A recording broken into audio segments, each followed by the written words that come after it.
coming in. You're not coming in. Simple as that. You're not coming into our sacred spaces. You're not coming in. This is sacred ground. You're not coming in. You're not coming in. Why not? Why can't I come in? Because I said you're not. This is Larry Krasner's town hall at Mother Bethel Church at Society Hill. Sacred spaces. You're not coming to our sacred spaces. Where are all you? Where were you yesterday? You're not coming in our sacred space. As simple as that. Because I said you're not coming in. I'm saying you're not coming in. You have no right to tell You're not coming in. Thank you. Thank you. Thank you. You're not coming in our sacred space. You'll see what it is. I don't care. You'll see what it means to come up in here. You will see what it means. Asa, don't threaten people. Don't threaten people, Asa. Don't threaten people. We were trying to come to the event. They denied us entry. They have a human wall. They have the blue wall.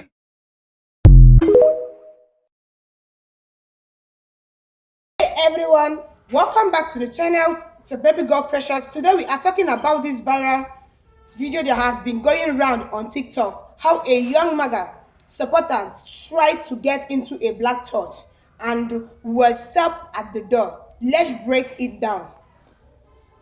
This video shows exactly how black space are considering being tested by churches and supporters to be safe space for community, place of healing, worshiping and protection. But the Maga comes, this Maga kids trying to push himself into this church where he is not invited. Oh, see, he is a victim. He was quite out unfairly because, let's be real, this is not about freedom of speech. This is about respect. Black churches has been targeted for decline by racism, by white supremacists, and yes, by politicians who want to use them as photo OPX. So when the community said no, it means they are protecting their space from being exploited. Hey guys, it's Leash. Listen, so, God, why? I mean, if it's not one thing, it's another. So, like, apparently there's this whole push for MAGA folks. I'm assuming it's, and let me know in the comments if I'm wrong, but I'm assuming it's just white males of the MAGA movement that have been attempting to go, or are attempting to go into black churches to protest because of the sermons that were preached by certain black ministers about Charlie Kirk that was not to MAGA's liking, right? So you're going to go into these houses of worship to do what? You know what I'm saying? Like, you're going in there to, interrupt worship of God. You're going in there to cause commotion in the house of the Lord.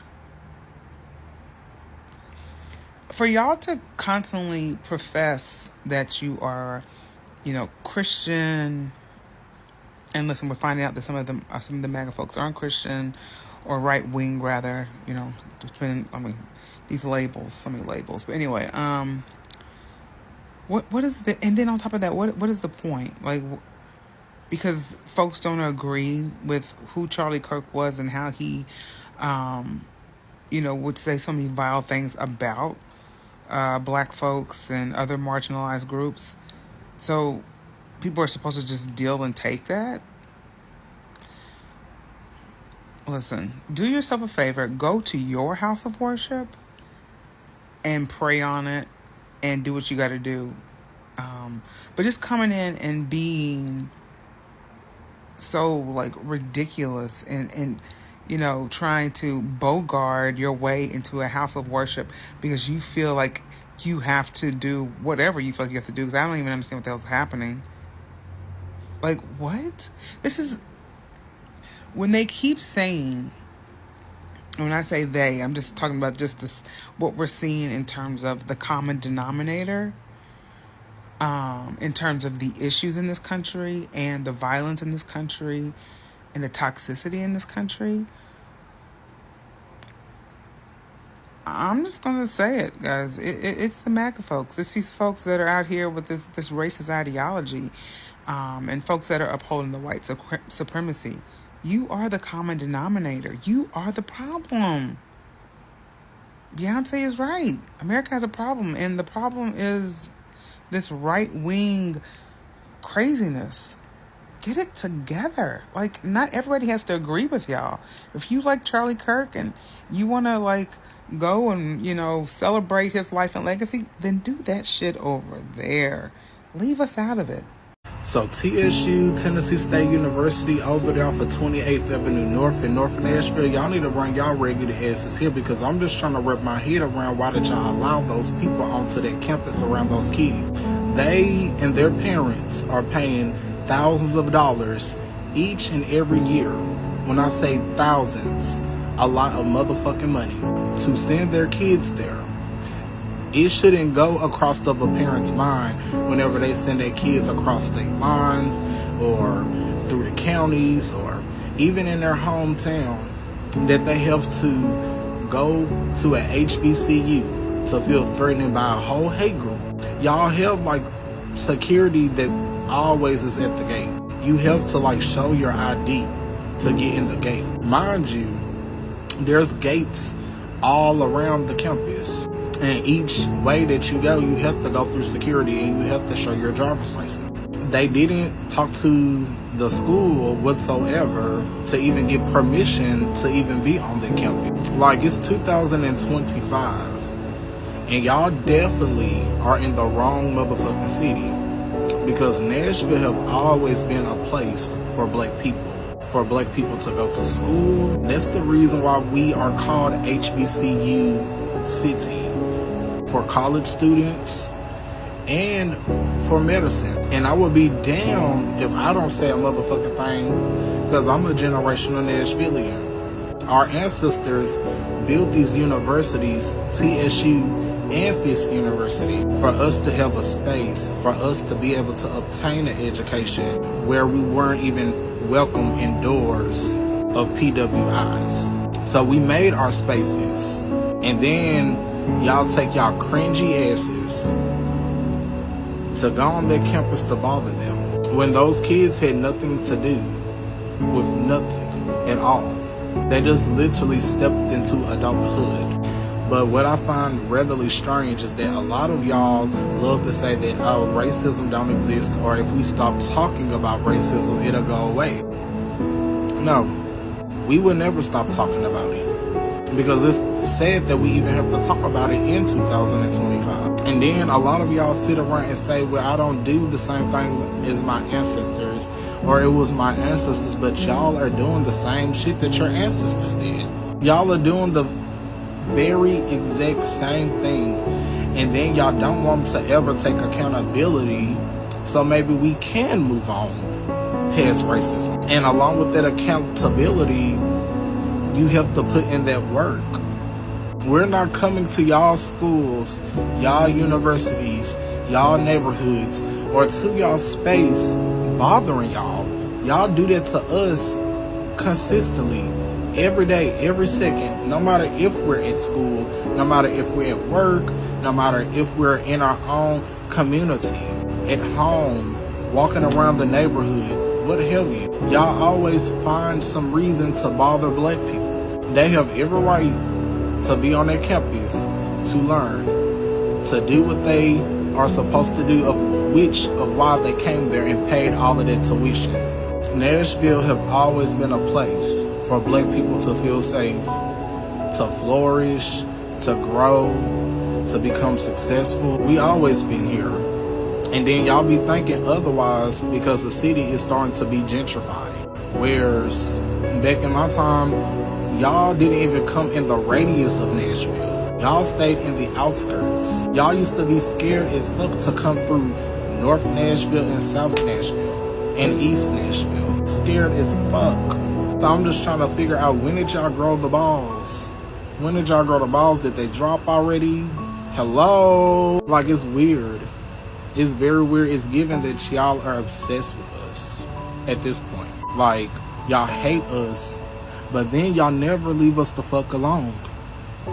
So I'm just trying to figure out, where is the fatigue and who is causing the fatigue Because y'all love to say that black people cause fatigue, but we stay in our lane, we mind our business, and we try to stay far, far away from y'all. And y'all always find a way to then come around us to harass us, to be ugly towards us, to be hateful towards us, to be racist towards us. And then they came up there with those DEI signs. Like, the DEI ain't for black people.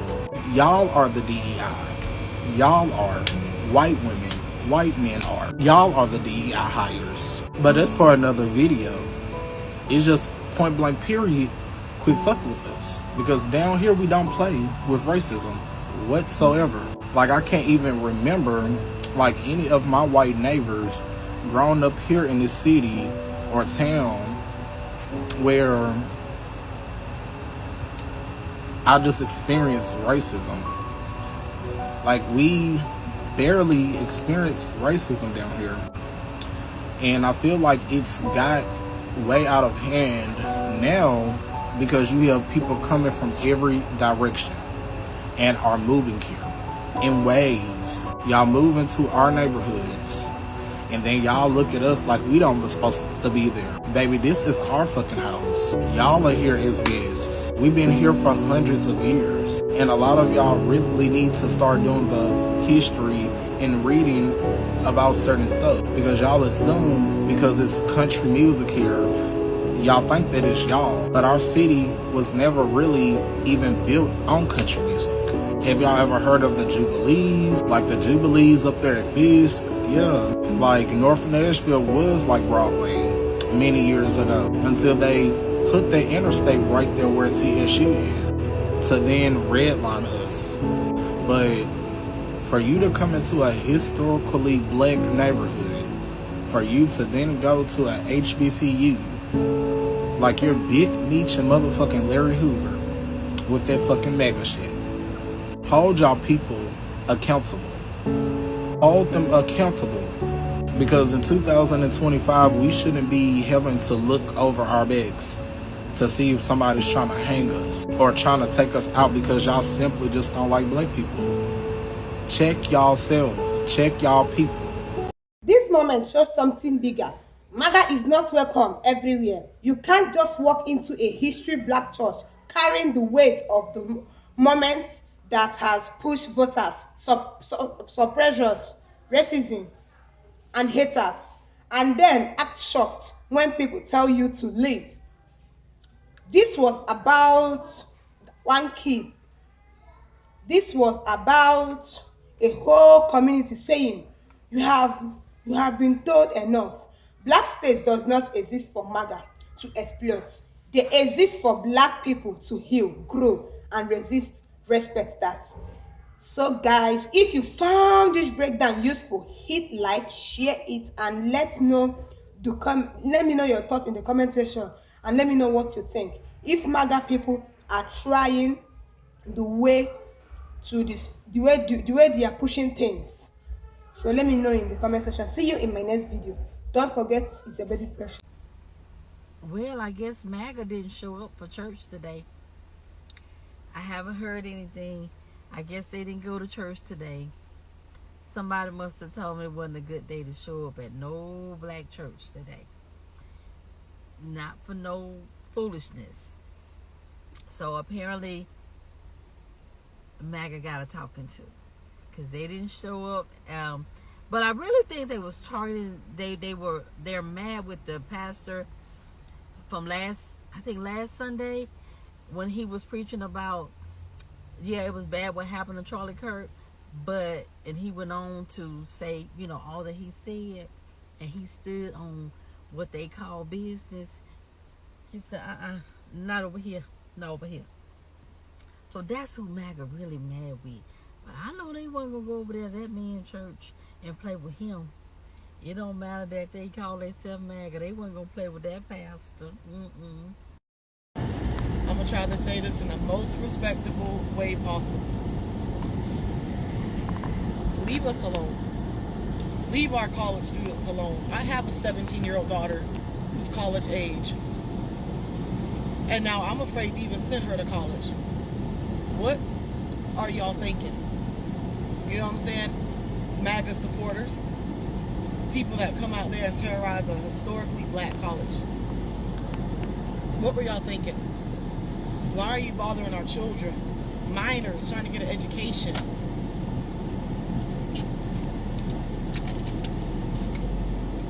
I literally almost posted another video. I already posted it on my Snapchat and I was snapped off. But you know what?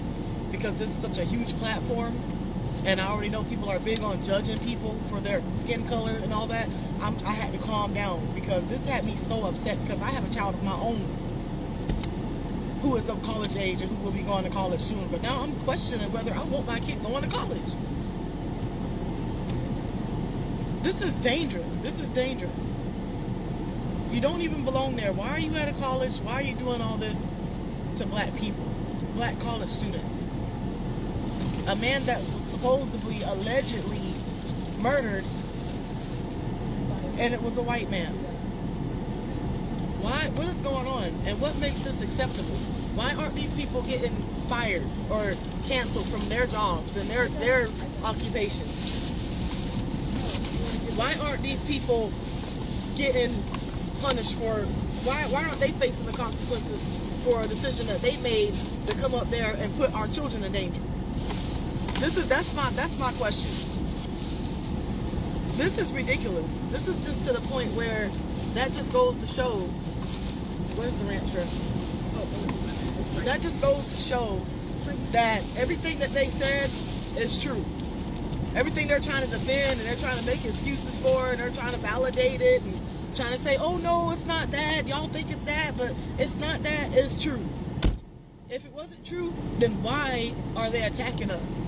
Why are they coming to our historically black colleges where minors reside, trying to get their education, that aren't bothering anybody? And it could have caused a huge problem. I'm so happy that they didn't retaliate. Get her. I'm so happy that they didn't retaliate at that college. I'm so happy because that would have been their excuse right there to say, see, that's how y'all ends act. That is just to the point where I really do feel like there's getting ready to be a war. There's getting ready to be a war. Y'all better be careful how y'all are coming and messing with people's children. I've observed this interesting trend of black Christians feeling the need to essentially denounce their blackness and say that, like, they're a Christian before they're black and that black people have made race an idol, etc. People have said this even before Philip Anthony Mitchell came out and said something similar. This entire line of thinking is wild and I really want to break it down. First of all, when I think of why Philip was out of pocket for this in particular, I think of the fact that, like, people have an incredibly simplistic understanding of what racism is, and they think that people who talk about race and racism a lot are the problem and are the people that are keeping racism alive. It's that dumbass Morgan Freeman logic, right? And so it would be very easy for a white churchgoer in the audience to be like, yeah, those social justice warriors who talk about race and racism all the time are the problem, and they're divisive, and they're keeping us divided. You know how problematic it is to make it seem as if the people who are fighting against injustice are the problem, and you say absolutely nothing to denounce or acknowledge that they are acting the way they're acting in response to something? I think it's very dangerous because you are a very influential black man and it'll be very easy for your words to be weaponized against other black people. If you have no smoke for injustice, if you have no smoke for systemic racism, I think it's very weird to denounce the people who are passionate about fighting against it, but to not denounce the thing itself. And you might not think that's what you're doing, but it is. Because my thing is, if you were talking about black people who actually have some kind of prejudice and hate in their heart, and that's what you mean when you talk about making race an idol, then it would be very weird to call out black people specifically if you're talking about a racism issue, right? Instead of all people as a whole, because prejudice is not something that's exclusive to black people. And in a time in our country where marginalized people are literally being dragged through the mud, it's absolutely insane to specifically call out marginalized people for so-called racism and not everybody. So either way, regardless of what you are referring to, it's just a weird message, especially at this time in our country. I am going to make multiple videos about this topic because there's so many different angles here. But I just wanted to conclude by like rounding out what I'm saying in this video, which is that people who have a very simplistic understanding of racism and why this country is the way it is and why race relations are the way they are genuinely under the impression that Black people who talk about race a lot are a part of the problem. And so to villainize people who are passionate about social justice at a time where our rights are under attack is a very weird choice to make. And if when you talk about people making race an idol, you're not talking about social justice warriors, if you will, and you're talking about people who actually have a prejudice issue, it would still be weird to only call out Black people, because not only would that be an issue that transcends race, but it would just be a take that lacks nuance. This rhetoric is both shallow and harmful. Anti-Blackness is ingrained into every facet of American life. Black people fare worse in every measure of quality of life, not by their own choices, but because of systemic racism. Not interested in debating that, by the way. So to call out Black people for how they choose to resist and for how they process that, instead of calling out the perpetuators and the systems that have created that reality, is intentional. It's intentional, and it's just a weird choice to make. Y'all are weird. Sorry. Y'all are weird. Well, God done did it again. Old Maga. That guy in Michigan went in there and shot up that church, then set it on fire. And the first thing y'all started saying was, it was the left. It was the left. It was the left. Y'all never think it's one of your own. You always think it's somebody else. Or you thought it was an atheist. That's funny. Atheists wouldn't even be bothered going in a church. For what? We don't hate y'all.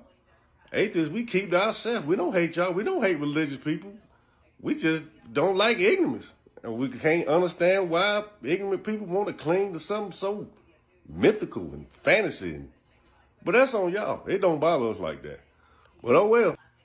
Then y'all blame Democrats like you always do. You blame Democrats every time something happens. I just don't understand the fascination with blaming Democrats. Then y'all probably said it was a Black person or a brown person. I'm sure that conversation came up. Then you find out it was a veteran, a hunter. Yeah. We knew he was white when they said hunter. I saw the pictures. They said he had his uniform on. I don't know. I'm going to say this. He must have had a bad experience in church, because ain't nowhere in the world he had to have a bad experience. Somebody touched on him or something. I don't know. Who knows? But it's sad. It's sad that a man went in there and killed innocent, unarmed people. Because I guarantee you he wouldn't have ran up in no police station like that. Why don't y'all never run up into somewhere y'all know where they got some guns and shit? Why y'all always running up in somewhere where ain't nobody got no guns, you know they ain't gonna be armed, just innocent people minding their business. They won't bother nobody. I don't understand it. But I do understand this. Donald Trump is a fucking joke. And all you idiots that follow him and support him are even a bigger fucking joke. And until y'all realize that that man is a problem, that politics and politicians are the problem, whether they be the left or the right, same damn bird, it's going to always be a problem, because none of you want to take accountability and realize that the government is the biggest problem that we have in America. Oh, yeah. He went on Twitter and said something about religious hate. That ain't what that was. That man that did that was a Christian. He wasn't no atheist. He wasn't no Muslim. Somebody probably touched on his booty in church. Or maybe he would just had a mental breakdown. I don't know. It's sad, though. And it's sad that y'all can't never see y'all your own worst enemy, like you tell us. Maga goes against Black history. Black churches have always been a safe space for fighting racism, for justice, for communities. They stood strong during slavery, civic rights, and ever today. But Maga politicians, it pushes ideas that offense protects the powerful, not the poor.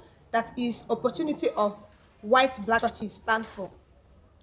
Trump movement hurt black people. Let's be real. Maga is tired of Donald Trump politics, which sought more in the division, racism, and hate, from police budget excess to cutting social programs.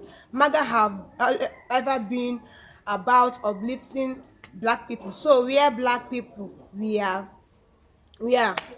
So we are black person. We are a red heart in the church. It feel like betray to the struggling our people fight.